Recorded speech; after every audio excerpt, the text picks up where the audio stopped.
আসসালামু আলাইকুম গাইস, আমি আবার নিয়ে চলে আসলাম আপনাদের কাছে নতুন রেসিপি। আপনারা কেমন আছে? আশা করি ভালোই হবেন, আল্লাহর হুকুমে সবাই ভালোই থাকবেন। আমি ডিম আর আলুকে একসাথে সিদ্ধ করেছিলাম প্রেসারে দিয়ে। ছিলকাগুলো ছুলে নিয়েছি, ডিমের খোসাও ছুটিয়ে নিয়েছি, আলুর খোসাও ছুটিয়ে নিয়েছি। এবার এটাতে ফুটো করে নিয়েছি। এটাতে ফুটো না করলে তেলের মধ্যে দিলে ডিমটা ফুটে যাবে আর শরীরে পড়লে ক্ষতি করবে। ওই জন্য আমি ডিমের মধ্যে ফুটো করে নিয়েছি। এবার লবণ হলুদ লাগিয়ে তেলে আমি ভেজে নিব। কড়াইটা চাপিয়ে দিয়েছি, তেলও দিয়ে দিয়েছি আর রিফাইন্ড অয়েল। এবার আমি এটাকে ভাজবো। পরিমাণ মতন লবণ আর হলুদ দিয়ে আমি তেল গরম হয়ে গেছে। এবার আমি ডিমটা ভেজে নেব। এদিকে আমি মশলা বের করে নিয়েছি। 2টা টমেটো কেটেছি, 2টা পেঁয়াজ কেটেছি, আদা রসুন জিরা একটু বেটে নিয়েছি, আর আমি 6টা লঙ্কা কেটেছি। হাফ হাফ করে 6টা লঙ্কা কেটেছি, 2টা পেঁয়াজ নিয়েছি, 2টা টমেটো নিয়েছি, আর আদা রসুন জিরাকে বেটে নিয়েছি। তোমরা পারলে সবগুলোকে একসাথে এমার্জেন্সির জন্য সবগুলোকে একসাথে বাটতে পারো। একসাথে গ্রিন্ডারে বেটে নিলে ওটাও খুব টেস্ট লাগে।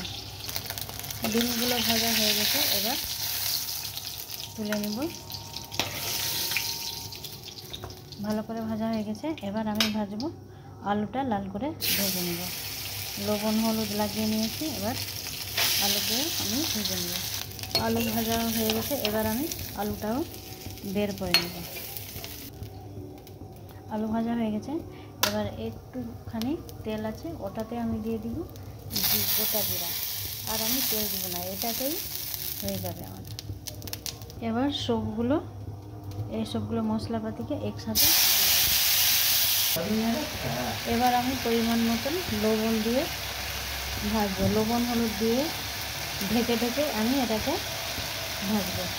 এবার আমি ঢেকে ঢেকে ভাজবো। মশলা ভাজা হয়ে গেছে, এবার আমি ঝোল দিয়ে দিব। টমেটো গলে গেছে, মশলা ভালো করে ভাজা হয়ে গেছে। এবার আমি জল দিয়ে দিলাম। জলকে অন্য ওভেনে গরম করে রেখেছিলাম সসপ্যানে, তাই গরম জল দিলাম। গরম জল দিলে তাড়াতাড়ি তোমার রান্না হয়ে যাবে। গরম জল দিলে তাড়াতাড়ি ফুটবেও। ভালো করে বয়েল হয়ে গেছে, এবার আমি আলু ডিম দিয়ে দিব। এটা হলো আমার এমার্জেন্সি রেসিপি। কোথাও থেকে আসলে রান্না করার ইচ্ছা না করলে আলু ডিমের রেসিপিটা করে নিবা। এবার আমি ঢেকে দিব, আরেকবার বয়েল হবে। এবার হয়ে গেছে আলু ডিমের দম রেসিপিটা আমার কমপ্লিট হয়ে গেল। এবার গ্যাসটা অফ করে দেব। ইজি অ্যান্ড এমার্জেন্সি রেসিপি হলো আলু ডিমের দম।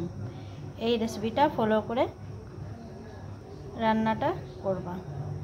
ওকে গাইস, থ্যাংক ইউ। আমার রেসিপিটা কমপ্লিট হলো। খুদা হাফিজ।